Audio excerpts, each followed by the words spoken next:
बिस्मिल्लाहिर्रहमानिर्रहीम अला रसूलिल्लाह। एक सवाल हमारे पास है कि इस हदीस का क्या मतलब है कि नबी करीम अलैहिस्सलाम ने इस बात से मना किया कि कोई भी मुसलमान भाई अपने भाई के निकाह के पैगाम न भेजे यहाँ तक कि अपनी मंगनी छोड़ दे या दूसरे बंदे को इजाज़त दे दे। देखिए बुखारी शरीफ में हदीस मिली है कि नबी करीम अलैहिस्सलाम ने इससे मना किया कि कोई भी मुसलमान अपने मुसलमान भाई के निकाह के पैगाम न भेजे। तो ये बुखारी शरीफ में हदीस मौजूद है कि अगर किसी शख्स ने, किसी मुसलमान ने किसी लड़की के यहाँ अपने निकाह का पैगाम भेजा या मंगनी होगी क्या, तो दूसरे को चाहिए कि वहाँ अपना पैगाम ना भेजे। इससे यह रिश्तेदारियाँ भी ख़राब होती हैं, ताल्लुकात ख़राब होते हैं, पड़ोसी हों तो उनके मामलात ख़राब हो जाते हैं। तो हुज़ूर अलैहिस्सलाम ने इससे मना किया। ठीक है जी। तो ये हमारे यहाँ होता है कि किसी जगह किसी की बात पक्की हो जाती है, फिर भी वहाँ पैगाम भेजते रहते हैं, इससे मामलात ख़राब होते हैं।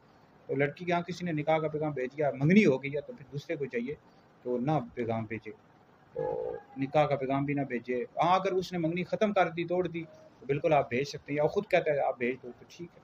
वगरना यह है कि निकाह का पैगाम नहीं भेजना चाहिए अगर किसी मुसलमान की बात पक्की हो चुकी हो। ठीक है जी। इन बातों का ख्याल रखना चाहिए। माशरती बातें इस वजह से बताई गई कि ताकि मुसलमानों के आपस में ताल्लुकात ख़राब ना हो, उनके मामलात ख़राब ना हो।